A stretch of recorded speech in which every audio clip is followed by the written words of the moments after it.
Cek cek. Bismillahirrahmanirrahim. Assalamualaikum warahmatullahi taala wabarakatuh. Waalaikumsalam warahmatullahi wabarakatuh. Ibu-ibu, ayah, bu. Bu. Ayah. Assalamualaikum warahmatullahi taala wabarakatuh. Waalaikumsalam warahmatullahi wabarakatuh. Bu-ibu pengen cepat lunas hutangnya, pengen suaminya naik gajinya, apa pengen ditaikin? Sekali lagi bu. Assalamualaikum warahmatullahi taala wabarakatuh. Waalaikumsalam warahmatullahi wabarakatuh.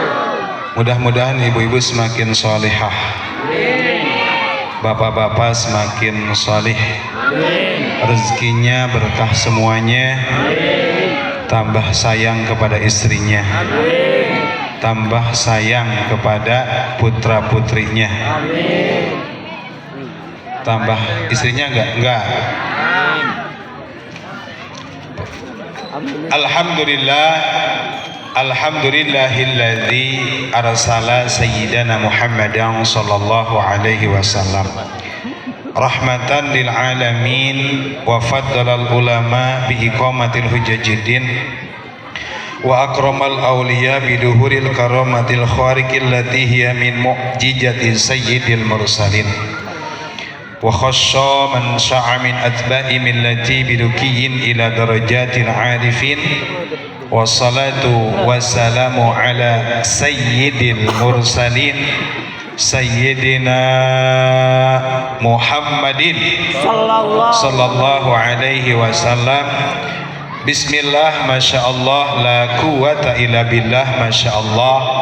Bismillah, Masya Allah, kullu ni'mati minallah, Masya Allah. Bismillah, Masya Allah, la yasukul khaira ilallah, Masya Allah. Bismillah, Masya Allah, la yasrifu su'a ilallah, Masya Allah. Bismillah, Masya Allah, la hawla wa la quwata illa billahil aliyyil azim, Masya Allah. Hadratul fadil wal fadilah, hadratul kiram wal karamah, ibu-ibu, bapak-bapak, asatidu asatidah, para guru, juga aparatur pemerintahan, wabil khusus yang saya hormati Ketua DKM Masjid At-Taqwa Bapak Ustadz Bambang Hermanto. Yang mana Pak? Masya Allah. Yang saya hormati Ketua DKM Musala Abdul Aziz Bapak Ustadz Haris Maulana. Dia malam ini katanya nggak bisa hadir karena istrinya lagi sakit. Kita doakan mudah-mudahan istri Ustadz Haris lekas diberikan kesembuhan oleh Allah Subhanahu wa Ta'ala. Yang saya hormati Ketua Yayasan Masjid At-Taqwa Bapak Ustadz Aab Awaludin. YG Ewuh. Tadi nge-WA lagi mudik katanya. Mudah-mudahan Allah berikan kelancaran. Yang saya hormati Ketua Pembangunan Masjid At-Taqwa Bapak Hendi Irawan. Ada ya Pak? Alhamdulillah. Yang saya hormati juga pimpinan Majelis Taklim Tamasa Nurul Muhtadin Bapak Ustadz Mustaqim Al-Farabi. Yang saya hormati Ustadz Tengku Muda Abadi selaku sepuh Telaga Harmoni. Juga yang saya hormati Bapak Buyung Sesepuh Telaga Harmoni, Ketua RW 15 Bapak Rory Mukhlas Wibianto, Sohibul Wilayah Ketua RT 01 Bapak Gunawan, Ketua PHBI Masjid At-Taqwa Bapak Dasuki, juga seluruh Ketua RT 02, 3, 4, 5, 6, 7, 9 Wali RT Wali Songo. Mudah-mudahan beliau-beliau semuanya yang tadi disebutkan senantiasa Allah berikan kesehatan. Amin. Mudah-mudahan Allah senantiasa berkahkan ilmunya, berkahkan rezekinya, kabul hajatnya, juga ilmunya yang bermanfaat untuk mengayomi daripada masyarakatnya. Amin ya Allah ya Rabbal Alamin. Semuanya aladilam yadkurismuhum, yang mohon maaf tidak disebutkan satu persatu karena memang tidak ada catatannya. Kalaupun disebutkan juga repot. Subuh. Aladilam yadkurismuhum. Mudah-mudahan hadirin hadirat semuanya yang hadir di sini Maulid Arba'in, ya, Allah berikan kita taufik dan hidayah. Amin. Apa yang kita ikhtiarkan pada malam hari ini semoga Allah ridho kepada kita semuanya. Amin. Mudah-mudahan selepas pulang daripada majlis Maulid ini dosa-dosa kita diampuni oleh Allah Subhanahu wa taala. Mudah-mudahan yang tadi berantem di rumahnya, piring berterbangan di rumahnya, sepulang dari sini piringnya diganti sama piring plastik.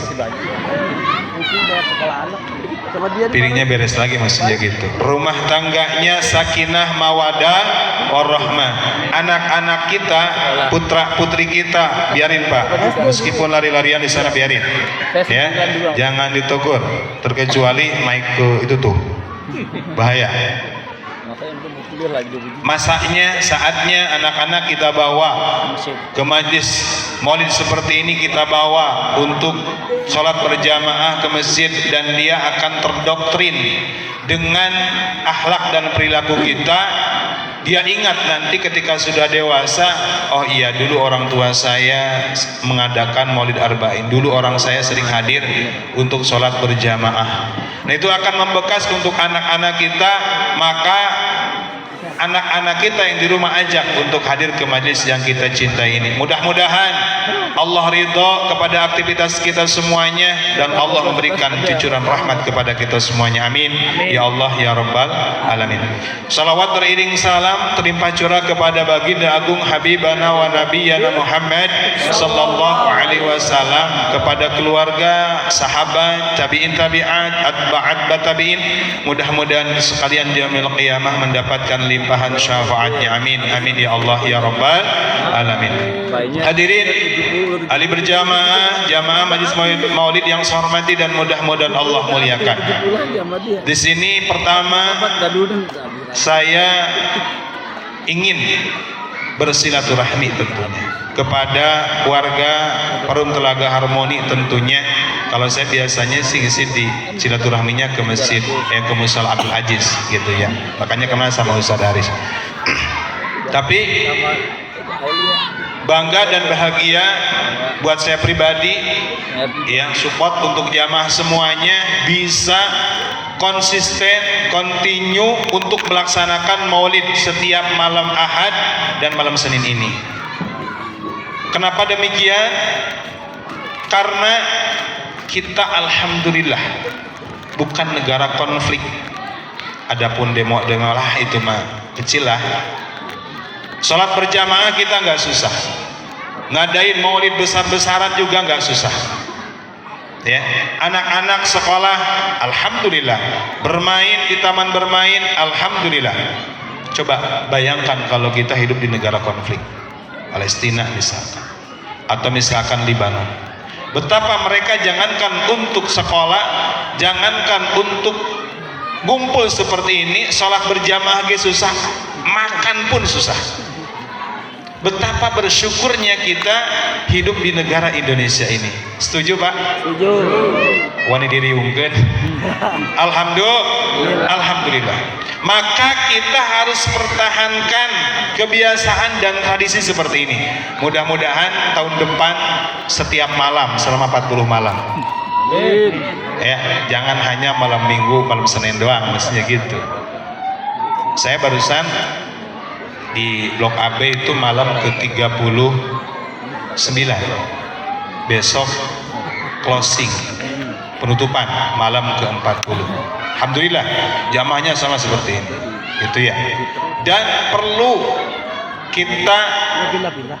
dekengan atau dukungan dari segenap pengurus RT setempat.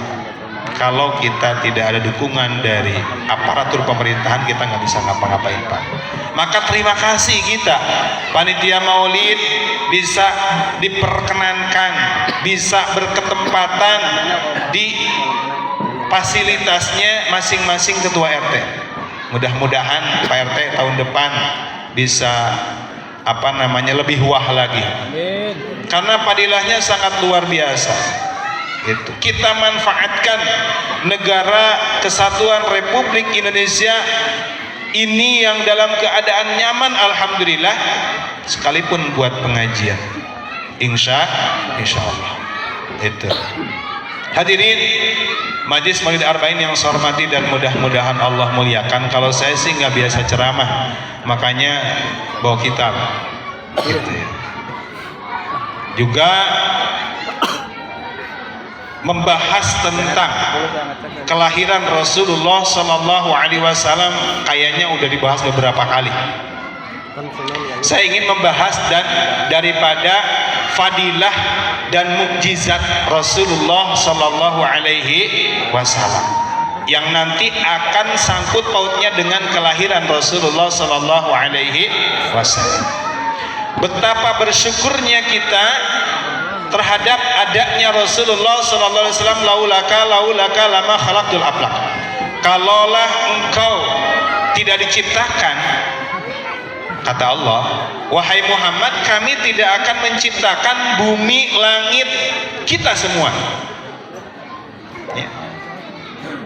Bahkan kalau bentuk syukur kita, ziarah kita ke Masjid Nabawi, di dalam kitab Majalis Susaniyah itu dijelaskan, kalau kita jalan kaki ngesot ke Masjid Nabawi untuk bentuk syukur kita kepada Allah Subhanahu wa taala atas hidayah yang melalui tangan Kangjeng Nabi Muhammad Sallallahu Alaihi Wasallam, kita terima kasih dengan bentuk tergopoh-gopoh jalan kaki, nggak naik pesawat, nggak naik mobil, jalan kaki dari sini ke Masjid Nabawi mengucapkan salam kepada Rasulullah Sallallahu Alaihi Wasallam, berterima kasih atas jasa Rasulullah karena membawa risalah keislaman dan keimanan kita. Meskipun sambil tergopoh-gopoh ngesot bahasanya ke sana, itu tidak akan cukup bentuk syukur kita kepada Kangjeng Nabi Muhammad Sallallahu Alaihi Wasallam. Sebenarnya majlis kayak gini belum ada apa-apanya, tapi inilah ikhtiar kita, inilah usaha kita, bentuk kebanggaan, kebahagiaan kepada Rasulullah Sallallahu Alaihi Wasallam dengan ikhtiar kita sedemikian rupa ini. Semoga ya Rasul nanti di yaumil kiamah kita diberikan syafaatnya. Amin ya Allah ya Rabbal Alamin. Perjuangan Rasulullah Sallallahu Alaihi Wasallam luar biasa, Bapak Ibu. Tahu yang namanya zaman jahiliyah? Zaman jahiliyah itu dilalui dari masa fatrah. Masa fatrah itu dakwahnya Nabi Isa tidak sampai Nabi Muhammad Sallallahu Alaihi Wasallam belum lahir. Jarak antara Nabi Isa dengan Kangjeng Nabi Muhammad itu kurang lebih 600 tahun. Bayangkan, 600 tahun. 600 tahun itu bukan waktu yang sebentar. Maka pantas ketika itu zaman serba kebodohan yang disebut dengan zaman jahiliyah. Zaman jahiliyah itu yang kita ketahui bersama, yang namanya anak perempuan dipandang tidak ada gunanya, tidak bermanfaat, gak bisa cari rumput, gak bisa menghasilkan uang, sehingga banyak perempuan, anak perempuan dikubur hidup-hidup. Bahkan Sayyidina Umar radhiyallahu an sebelum masuk Islam pernah membunuh anaknya sendiri. Sayyidina Umar. Ya. Zaman jahili, cuman rasa-rasanya akhir zaman ini, jangankan anak sudah lahir, anak yang masih dalam kandungan ada yang dibunuh, ada diaborsi, ada. Rasa-rasanya lebih daripada zaman jahiliyah. Betul nggak? Betul. Atau hal-hal kemaksiatan yang lainnya, sehingga ketika itu Allah mengutus Kangjeng Nabi Muhammad sallallahu alaihi wasallam yang akan menjadikan satu pencerahan, satu membawa risalah yang orang-orang di zaman jahiliyah tersebut yang awalnya sama sekali tidak mengenal Allah Subhanahu wa taala, yang ada waktu itu ratusan 360 patung, ya, yang patung dibuat disembah, menang dirinya sendiri, kan bodoh banget, gitu kan? Rasulullah perjuangannya luar biasa. Rasulullah tidak punya Facebook, Rasulullah tidak punya Instagram, Rasulullah tidak punya TikTok, Rasulullah tidak punya YouTube, tapi followernya banyak. Betul nggak? Betul. Rasulullah, Allahumma sholli ala sayyidina Muhammad. Allahumma sholli alaihi. Bahkan ketika itu hanya beberapa orang saja yang Rasulullah Shallallahu Alaihi Wasallam yang disebut ummiyin. Ya, ketika kita baca kunut wa sallallahu ala sayyidina Muhammadin nabiyil ummi wa ala alihi wa sahbihi wasallam. Artinya adalah ummi itu Rasulullah kang ora iso maca lan ora iso nulis. Tapi bukan konotasi negatif Rasulullah buta huruf, bukan. Kenapa demikian? Kalau Rasulullah ketika itu diberikan bisa nulis ataupun bisa baca, maka berpotensi Al-Quran yang Allah turunkan kepada Kangjeng Nabi Muhammad itu bentuk karangan Kangjeng Nabi Muhammad. Orang-orang kafir Quraisy, orang-orang jahiliyah ketika itu akan menyangka bahwa itu adalah karangan Nabi Muhammad. Kalau Rasulullah ketika itu bisa baca dan bisa nulis.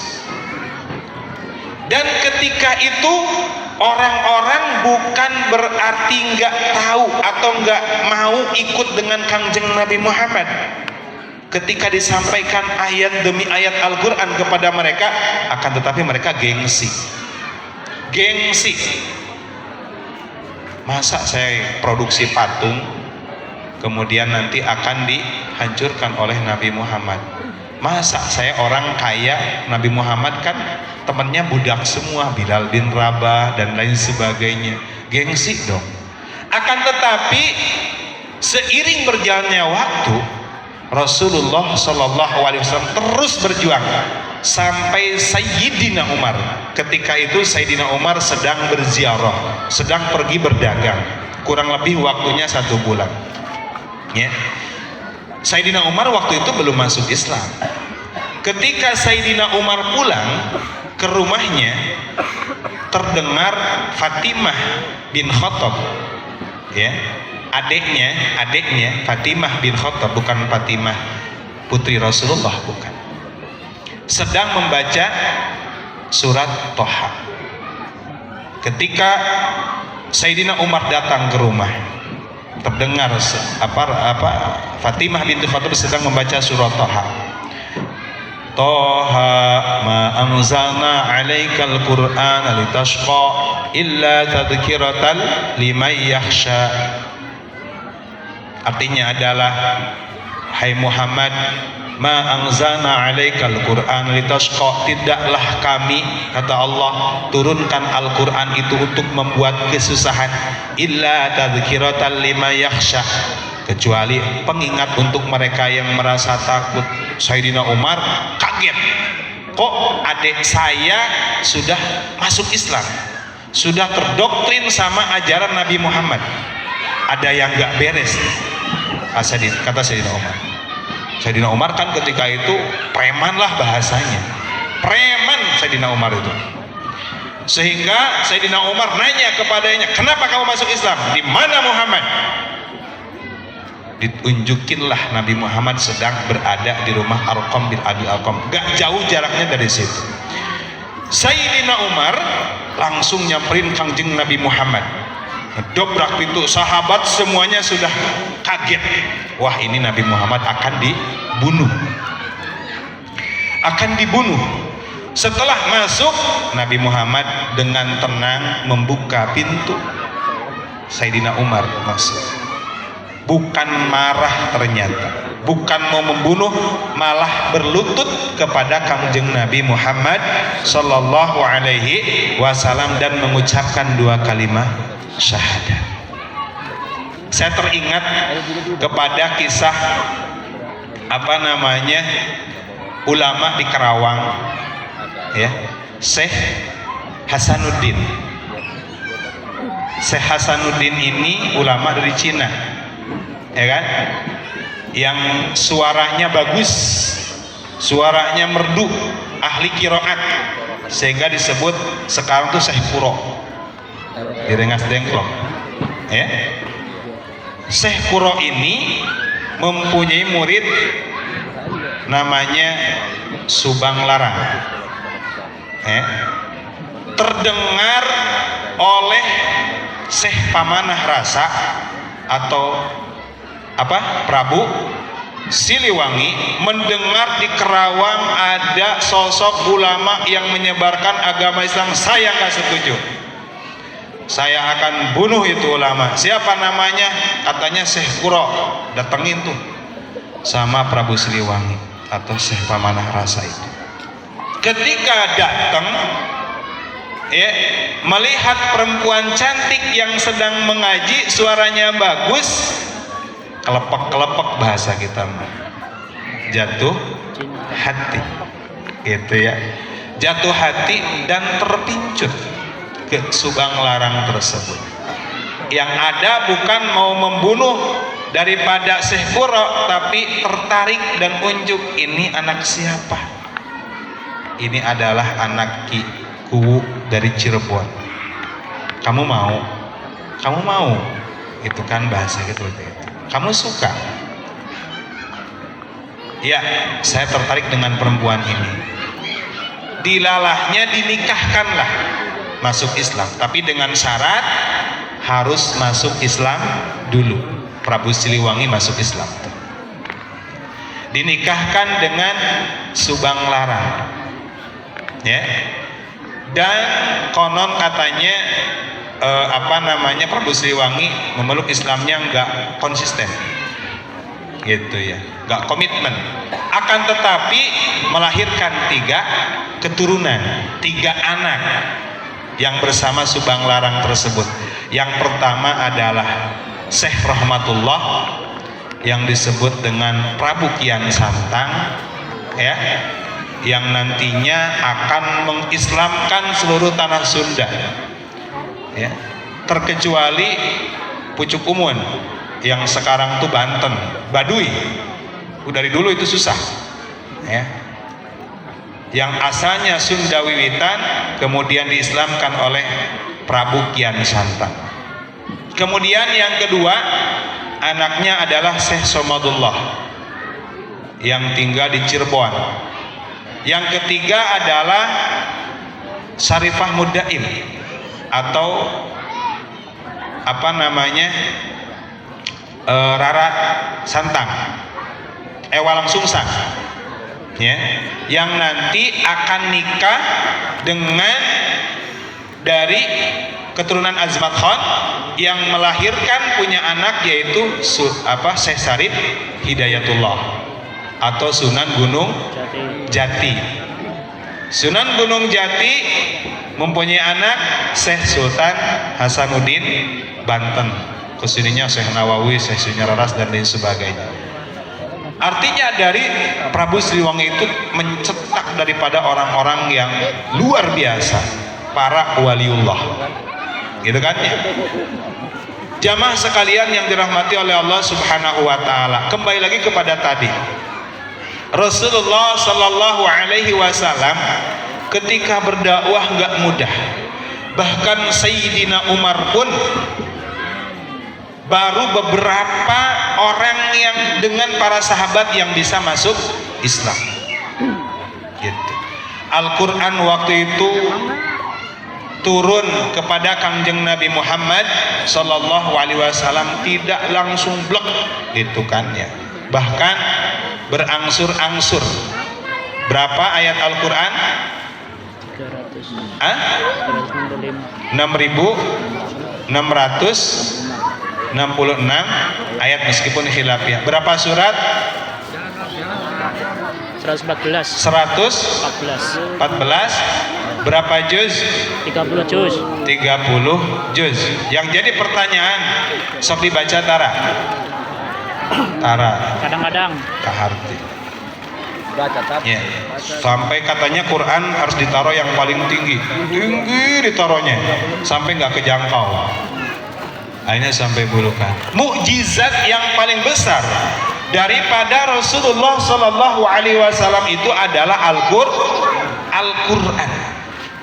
Mukjizat yang paling besar itu adalah Al-Quran. Maka jangan sampai kita meninggalkan Al-Quran. Kalaulah kita cinta kepada Kangjeng Nabi Muhammad, senantiasa mengadakan maulid, harusnya kita harus lebih sering baca Quran. Jangan hanya ketika sholat saja, akan tetapi Quran harus kita baca. Ya, nanti Al-Quran itu akan memberikan syafaat di hari kiamat. Lantas mau bagaimana dapat syafaat dari Al-Quran kalau Al-Qurannya juga tidak dibaca? Jamaah yang dirahmati oleh Allah Subhanahu wa taala, di dalam Maulid Ad-Dibai terkait dengan mukjizat Al-Quran, yub'atsu min tihamata baina yadayil qiyamah fi dhahri alamatun tudilluhul ghamamah tuti'uhu as-sahaib fajriyul jabini layliyud dawaib alfiyul amri mimyununiyul famil hajib sam'u yasma'u sarirul qalami basarila sab'in tibakil thakib qadamahu qabbalahum al-ba'iru fazala mashtaqau minal mihani wan nawahib, dan seterusnya. Di dalam rawi deba itu, rawi yang ketiga ya, setelah kilahu adam, itu menjelaskan tentang keagungan mukjizat Rasulullah Sallallahu Alaihi Wasallam. Di antaranya adalah mukjizat yang ada di dalam kitab Maulid Ad-Dibai itu adalah yadahu wasallamat alaihil asjar wa khatabatul ahjar wa ana ilal jidu hanina hazidin nadib. Salah satunya adalah mukjizat daripada Rasulullah Sallallahu Alaihi Wasallam tersebut adalah pohon kurma yang sudah kering menangis. Suatu ketika Rasulullah Sallallahu Alaihi Wasallam ya sudah terbiasa Rasulullah Sallallahu Alaihi Wasallam tersebut khutbah bersama para sahabatnya dan bersender khutbah tersebut di pelapah kurma yang sudah tua. Akan tetapi ketika itu Bani Najjar unjuk kepada Rasulullah Sallallahu Alaihi Wasallam. Unjuk apa? Supaya supaya mimbar yang sudah tua itu diganti. Karena kalau mimbar yang sudah tua itu Rasulullah nggak terlalu terlihat, kata para sahabat seperti itu di dalam tafsir Ad-Dibai. Nah, akhirnya si pelapah kurma yang jadi mimbar sebelumnya itu disingkirkan, ditaruh di pojok masjid. Lantas kemudian ketika Rasulullah naik ke mimbar yang baru dan Rasulullah sedang melaksanakan khutbah, tiba-tiba terdengar tangisan yang sangat luar biasa. Dalam tangisan tersebut itu diceritakan tangisnya kayak orang yang lagi nyambat-nyambat jerit-jerit. anak kejer nangis gitu kan. Lantas para sahabat tengok ke kiri, tengok ke kanan, siapa yang nangis? Sementara nggak ada sahabat yang lain yang nangis. Maka Rasulullah langsung tertatap wajahnya ke pojokan masjid yang pohon kurma tersebut. Setelah itu Rasulullah Shallallahu Alaihi Wasallam turun dari mimbar yang baru, kemudian mendekati daripada pohon kurma yang tua tersebut. Dipeluk sama Rasulullah, diceritakan dipeluknya seperti memeluk seorang ibu kepada anaknya. Lantas Rasulullah memeluk sambil berbisik, kamu nanti bersamaku di surga. Akhirnya tidak ada suara tangisan kembali setelah dipeluk oleh Rasulullah Shallallahu Alaihi Wasallam. Kemudian ada lagi mujizat Rasulullah Shallallahu Alaihi Wasallam, yaitu berjalannya pohon berjalan dari depan ke sini untuk meyakinkan bahwa Arab Bedui itu Arab kampung, Bapak Ibu semuanya, yang nggak percaya akan kenabian Rasulullah Sallallahu Alaihi Wasallam, sehingga dia unjuk kepada Kangjeng Nabi, kalau pohon itu bisa jalan saya akan masuk Islam. Akhirnya Rasulullah memanggil pohon tersebut dan jalan kayak membelah bumi itu, jalan, kemudian pohon itu kembali lagi. Akhirnya orang Bedui itu percaya bahwa Rasulullah Shallallahu Alaihi Wasallam seorang nabi. Kemudian ada lagi yang menjadikan mukjizat Rasulullah Shallallahu Alaihi Wasallam tersebut adalah biawak. Tahu biawak? Ya? Biawak beriman kepada Rasulullah Shallallahu Alaihi Wasallam. An Ibni Umar bin Khattab anna Rasulullah sallallahu alaihi wasallam kana fi mahfali min ashabi idza ja'a rajulun a'rabi min bani Salim qad sada dabba wa ja'alahu fi kamihi fadhahaba bihi ila rahli para jama'atan faqala. Ketika itu masih Arab Badui, ketika itu Arab Badui itu yang paling jahat, yang paling bengis kepada Rasulullah sallallahu alaihi wasallam, sehingga ketika Rasulullah berdakwah mesti menghina, mesti penasaran.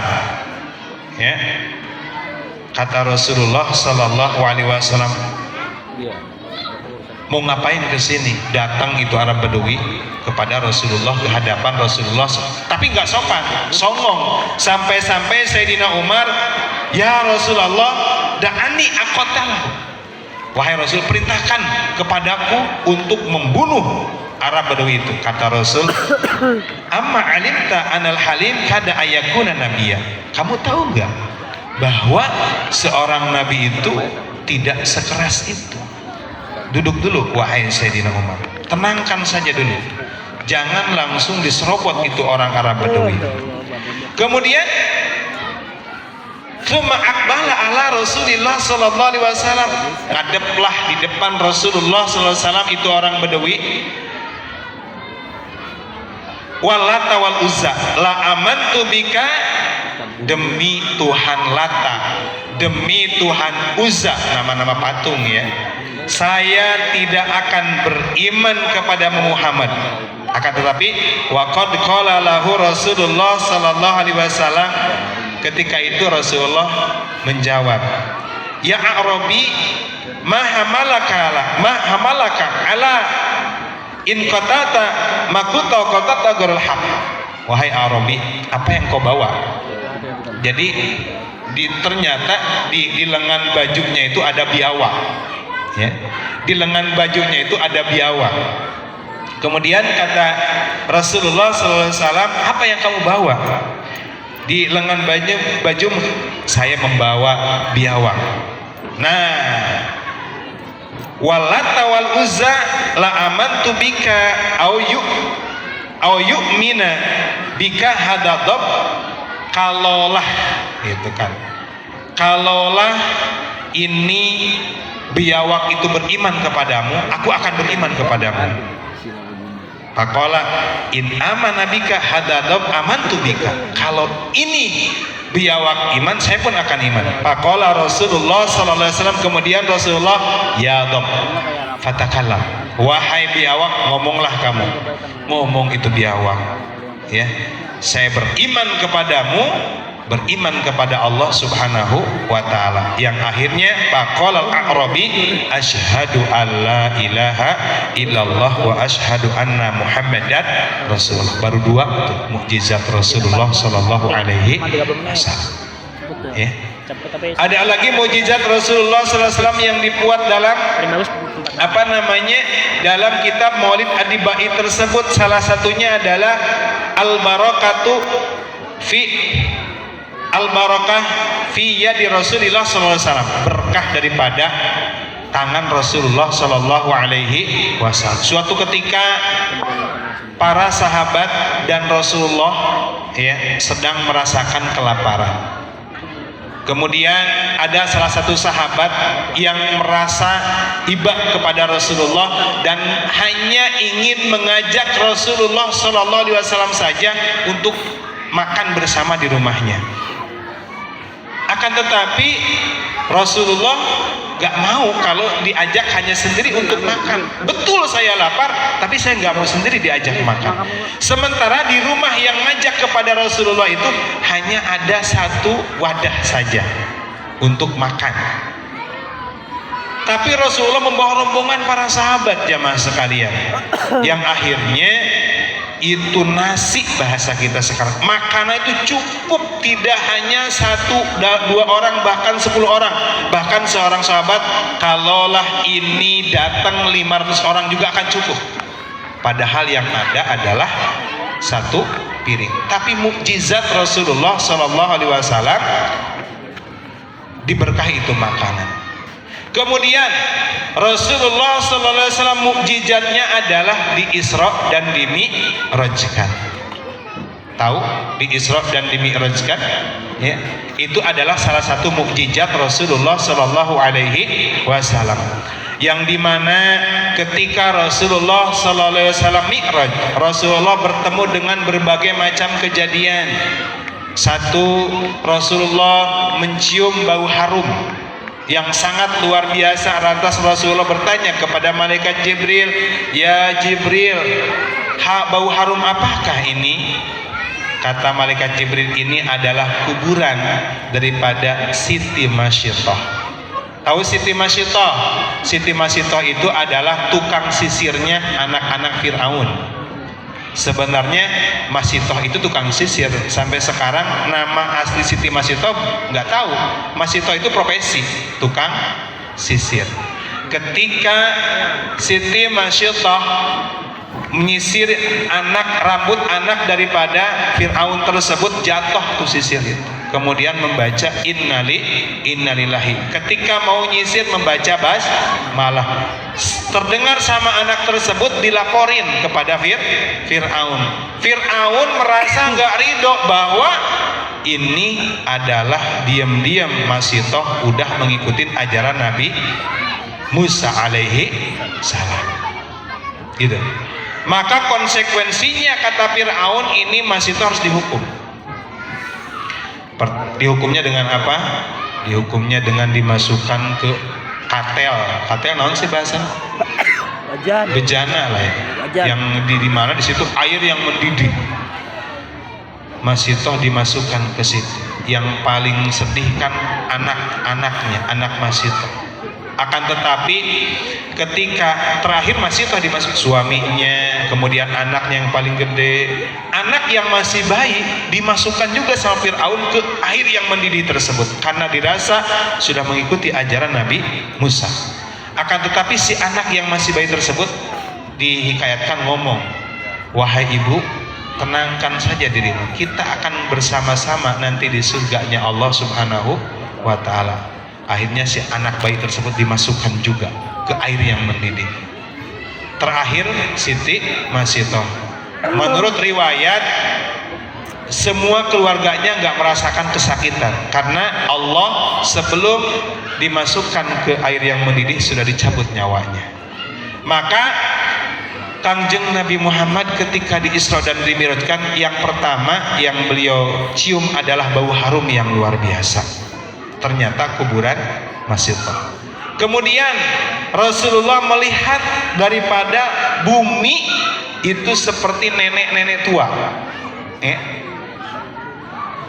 Bumi seperti nenek-nenek tua. Artinya bahwa ketika Rasulullah Isra dan Mi'raj itu bumi itu sudah sangat tua, apalagi sekarang gitu kan ya.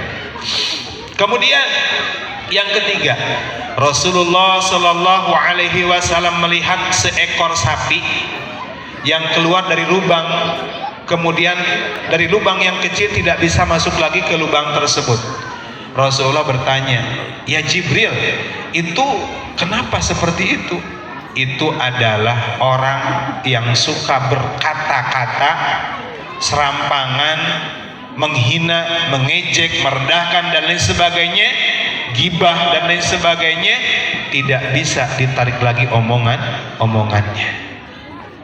Aksarul khotoya ibnu Adam bilisan, yang paling banyak dosa bangsa Adam itu disebabkan lisannya. Hati-hati dengan lisan kita.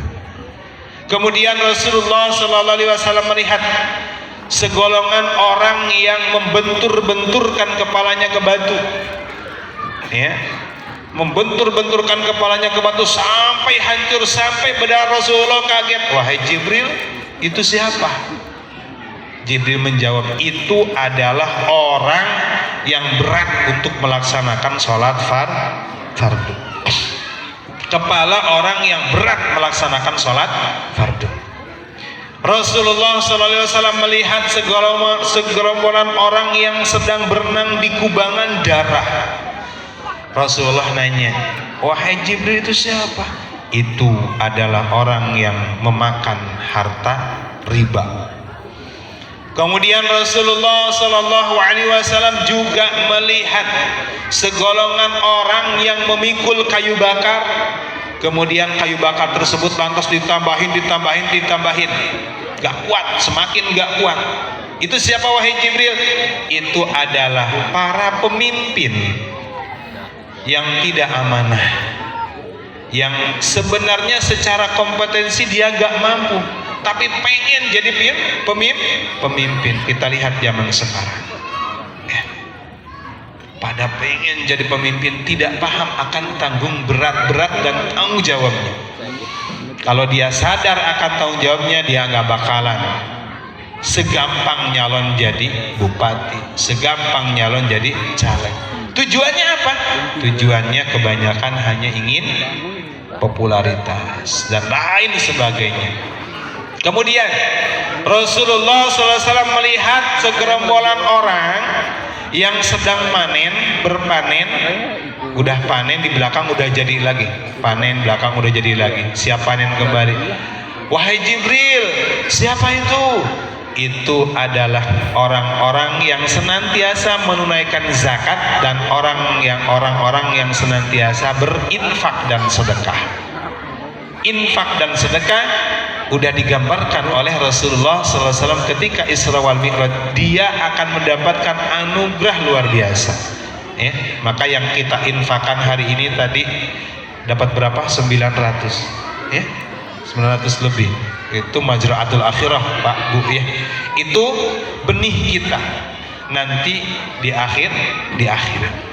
Maka jamaah sekalian, dari berbagai mukjizat yang didapatkan oleh Rasulullah Sallallahu Alaihi Wasallam itu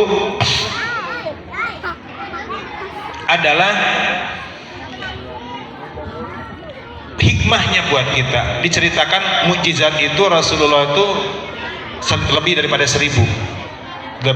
1000 mukjizat. Cuma kita kadang ya karena malas literasi, karena malas baca gitu, jadi yang tahu teh eta gitu mukjizat gitu. Padahal banyak. Dan kemudian hikmah daripada Maulid Nabi Muhammad Sallallahu Alaihi Wasallam ini, Bapak Ibu semuanya, setelah Maulid ini tentunya harus lebih giat lagi ngajinya, hadir di majlis taklimnya, lebih giat lagi salat berjamaahnya. Siap Bapak Ibu? Ya.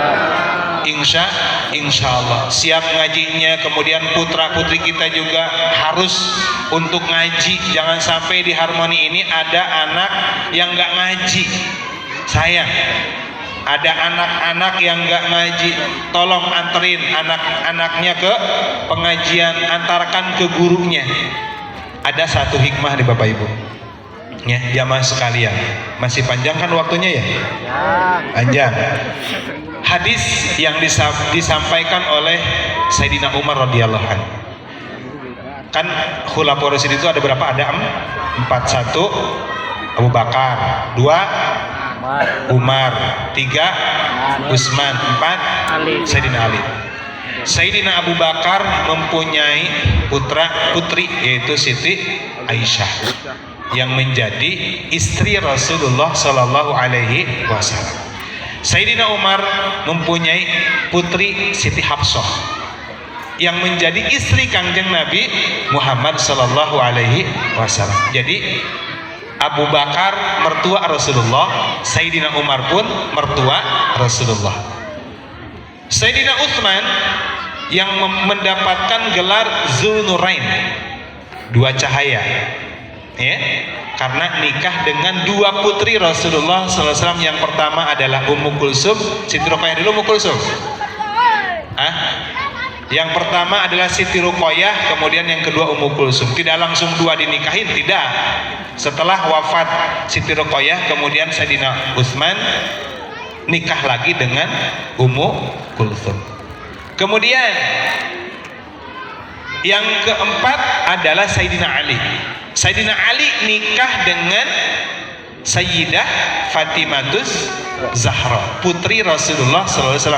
Jadi 4 sahabat ini 2 mertua, 2 mantu.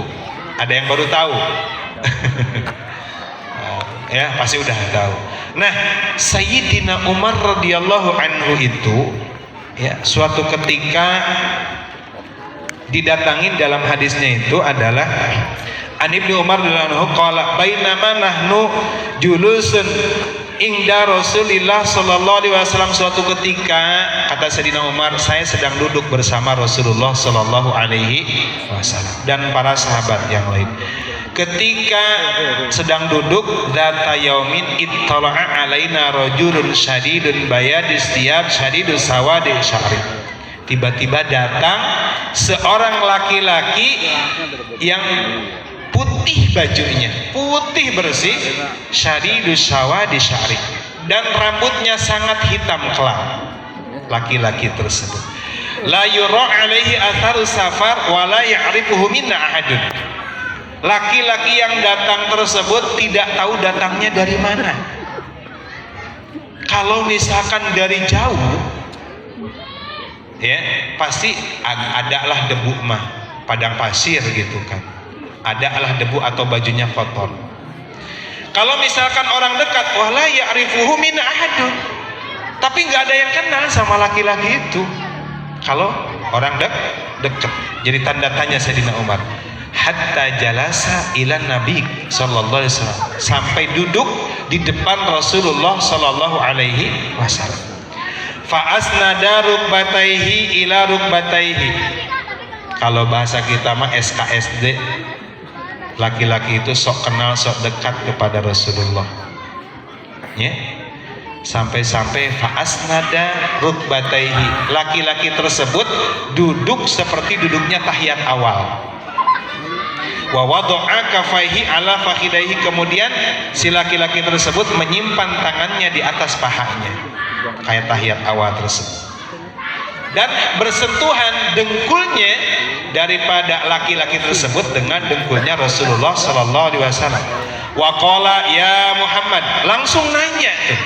Kata Sayyidina Umar, ini datang dari mana langsung nanya lagi. Ya Muhammad, akhbirni anil Islam.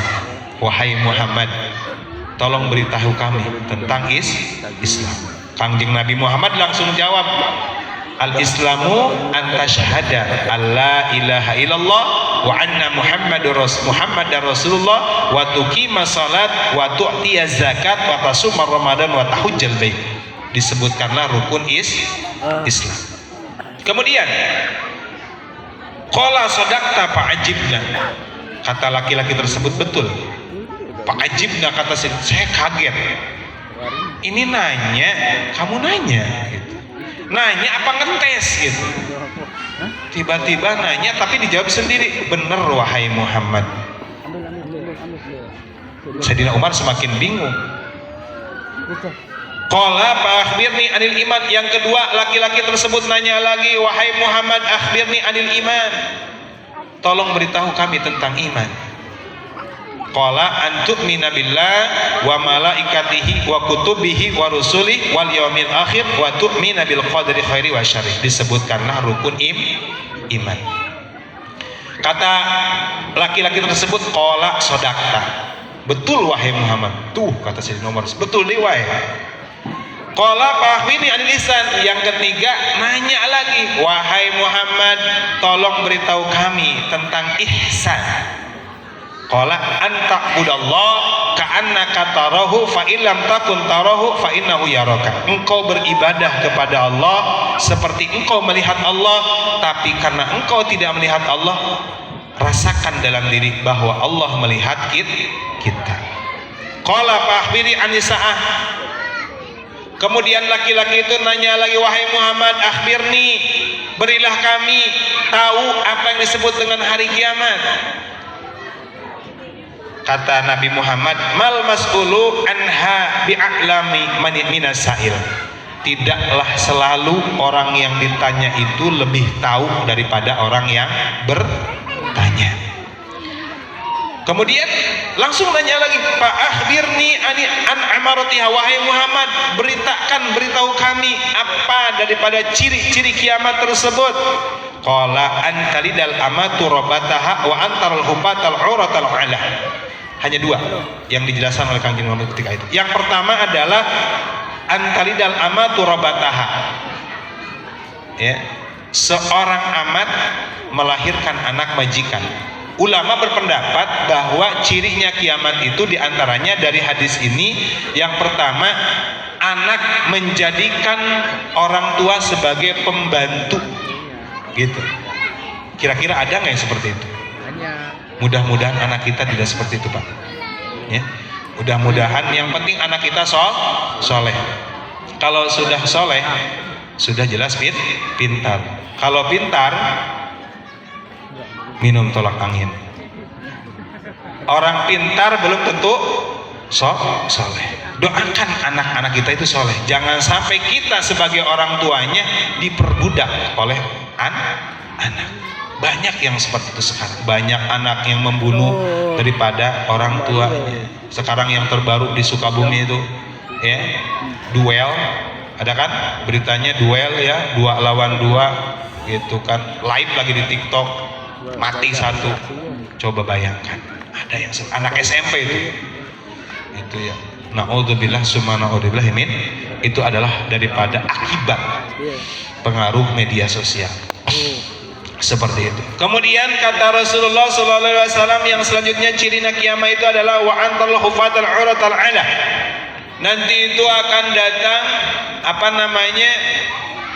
melihat segolongan orang yang bajunya compang-camping, nggak pakai sendal, ri'a'asya. Ya, ri'a'asyain, kerjanya hanya pengembala. Ya tatawwaluna fil bunyan, akan tetapi keturunannya itu akan saling tinggi dalam bangunan. Sekarang lihat di Arab Saudi, di Dubai, ya, Burj Khalifa ya, dan lain sebagainya. Itu bangunan-bangunan itu udah luar biasa. Dulunya itu hanya orang-orang miskin, orang Arab tersebut. Itu udah menunjukkan bahwa cirinya syarah atau cirinya kiamat. Setelah nanya sedemikian rupa daripada iman, Islam, ihsan, kemudian cirinya kiamah laki-laki tersebut, summan talaqo falabistu maliyan tsumma qala ya Umar. Lantas laki-laki itu langsung pergi, tidak terlihat kemana perginya. Kemudian kata Sayyidina Umar, falabistu maliyan, saya bingung. Laki-laki nanya 3 seperti itu tapi pulang begitu saja. Qala ya Umar atadri man sa'il. Rasulullah nanya kepada Sayyidina Umar. Ngantuk nggak Pak? Biasanya kalau diberikan cerita mah nggak ngantuk. Sebentar lagi. Kalau nggak selesai tahun depan. Salat dulu. Kata Rasulullah, wahai Umar, atadri, apakah engkau tahu siapa laki-laki tadi? Qultu Allah wa Rasul a'lam. Kata Sayyidina Umar, Allah dan Rasulnya yang tahu. Qala fa innahu Jibril. Kata Kanjeng Nabi Muhammad, itu yang tadi itu adalah malaikat Jibril. Maka hadis ini di dalam kitab Maulid, di dalam kitab Arba'in Nawawi itu disebut hadisnya hadis Jibril, paling populernya. Atakum yu'allimukum dinakum, rawahu Muslim. Tujuan daripada malaikat Jibril itu adalah datang kepada kita dan memberikan pemahaman ilmu kepada kita semuanya. Pertama adalah memberikan pemahaman kepada kalian tentang Islam, disebut dengan sholat, zakat, puasa, ilmu fikihnya. Kemudian yang kedua iman, ilmu tauhidnya. Kemudian Islam, ihsan, ilmu tasawufnya. Trilogi dalam beragama ini harus ada, Bapak Ibu semuanya. Islam, iman, ihsan. Islam untuk casingnya kita, prakteknya salat, ya. Kemudian iman, keyakinan kita kepada Allah. Kemudian ihsan, itu adalah khusyuk. Bagaimana salat kita itu tidak ingat selain daripada Allah. Kadang-kala salat kita mah hutang ingat, kerjaan ingat, pasakeun ingat, kemudian ke pasar juga ingat, kunci hilang juga ingat biasa. Itu tandanya belum ihsan. Khusyuk ihsan itu ya. Kemudian dalam kegiatan kita sehari-hari sering kita suudzon, takabur, iri, dengki, ria, ya, sombong, itu belum bertasawuf atau belum ihsan. Tumbuhkan rasa syukur, tawadu, sabar, tawakal, ikhlas. Itu adalah ihsan. Anta budallah ka'annaka tarahu fa illam takun tarahu fa innallaha yaraka. Engkau beribadah kepada Allah seperti engkau melihat Allah. Kalau engkau tidak melihat Allah, yakinkan dalam diri Allah melihat kita. Seperti begini, kita sholat di rumah misalkan pakai kaos oblong, pakai celana panjang, kadang pakai kolor, atau pakai peci-peci aja. Tapi kalau ke masjid pakai sarung, pakai koko, rapih, pakai minyak wangi. Kenapa? Di masjid sholatnya rapih, kok di rumah nggak rapih? Seolah-olah Tuhan teh aya dua. Aya Allah di rumah, aya Allah di masjid. Harusnya kalau sudah ihsan, mau sholat di rumah, mau sholat di masjid ya sama. Betul nggak? Seperti itu. Tapi jamaah maulid semuanya, yang mesti kita tekankan dari hadis ini adalah pentingnya menuntut ilmu, pentingnya kita belajar. Jangan merasa kita udah tua ini ngapain belajar, udah tua malu kalau mau belajar Al-Quran. Hilangkan rasa malu itu, hilangkan. Itu yang pertama. Yang kedua adalah malaikat Jibril laki-laki tadi bersentuhan dengan Kangjeng Nabi Muhammad. Artinya adalah kita dengan guru itu harus ada kedekatan, harus ada kedekatan secara jasmani, ya. Kadangkala kita makan ada waktu mau ngundang untuk syukuran, Tad, besok ya minta tolong malam minggu ngisi acara di akikoh di rumah saya, WA tuh. Ada nggak seperti itu? Sebenarnya nggak salah sih, nggak salah. Cuman yang nantinya kurang berkah. Datang atuh, terkecuali kalau memang nggak bisa datang sowan ke rumahnya, rasanya berkah. Ada anak saya ngaji di saya gitu ya, iya teh anak saha nu ngaji teh, Pak saya mau ngaji, kamu anak siapa gitunya. Ada anak sampai sekarang saya nggak tahu bapaknya itu, tapi katanya bapaknya ada, anaknya tiap hari ngaji. Yang mindset orang tuanya itu yang penting bayaran dan bayaran, yang penting mah bayaran wecen. Anak ngaji suruh dari itu, nggak pernah yang namanya silaturahmi ke guru anak kita. Insya Allah orang sini mah nggak ada. Orang sana jauh, cuma lagi pada kesini. Ya. Itu akan memberikan efek yang luar biasa buat keberkahan ilmu anak kita. Datang minimal atau 3 bulan 4 bulan sekali datang ke rumahnya, ke rumah guru anak kita. Gimana anak saya? Sejauh mana pemahamannya? Al-Qur'annya udah bagaimana? Enak itu kalau seperti itu. Betul nggak? Kadangkala kita mondokin anak di mana gitu. Usahakan Pak Bu ketemu sama guru anak kita. Kali-kali meskipun agak susah, tapi sewaktu-waktu kita harus ketemu. Titipkan ke guru. Gitu. Jangan hanya nyambang si nyambang, ya. Atau bahasa nengok. Ketemu aja di pelataran. Yang penting makan bareng anak-anak. Gurunya mah nggak ditemuin tuh. Ada yang seperti itu? Ada nggak? Nggak ada. Nggak ada di sini mah insya Allah. Ya. Usahakan. Karena ikatan dohir. Pertama ikatan dohir kita. Ya, dengan kedekatan dengan guru syukur-syukur atau bawa sampur namil kaimahna datang ngajak ngopi tadi di rumah tuh kayak orang ngajak ngopi ya senang kemarinnya gitunya mau buah-buahan mau bakakak gitunya ya. Tapi insya Allah saya yakin ketika kita didatangi kemudian ngobrol enak. Kemudian yang ketiga harus ada ikatan batiniah, ikatan hati kita. Saya teringat kepada Syekh Abdurrahman Al-Attas, ya, mempunyai murid Syekh Ali Abdullah Baros. Ketika sedang ngumpul, dulu mungkin ya yang namanya murid ke guru itu kan mijitin gitu ya, atau apa ngobrol disuruh apa gitu. Sedang kumpul dengan murid-muridnya. Nah, Syekh Ali Abdullah Baros tersebut sedang ngobrol dengan gurunya Syekh Abdurrahman Al-Attas. Tiba-tiba datang seorang laki-laki, bukan yang tadi. Datang seorang laki-laki. Kemudian Syekh Abdurrahman Al-Attas nanya kepada Syekh Ali Baros tersebut, wahai Ali Baros, tahu nggak itu siapa? Itu adalah Nabi Khidir. Nabi Khidir. Semuanya salaman kepada Nabi Khidir terkecuali Syekh Ali Baros. Syekh Abdurrahman yang menjadi gurunya salaman, murid-murid yang lain juga salaman terkecuali Syekh Ali Baros tersebut. Kemudian setelah duduk kembali, tamu itu udah pergi. Syekh Abdurrahman Al-Attas nanya, kamu kenapa tadi nggak salaman? Dah, kenapa harus salaman? Engkau sudah salaman dengan Nabi Khidir, saya udah cukup. Ada ikatan batin murid dengan guru. Akhirnya Sayyidina Umar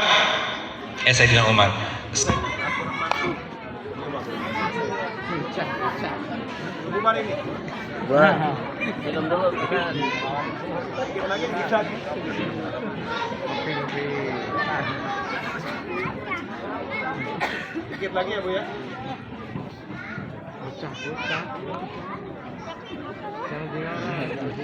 Banyak cerita mas sebenarnya.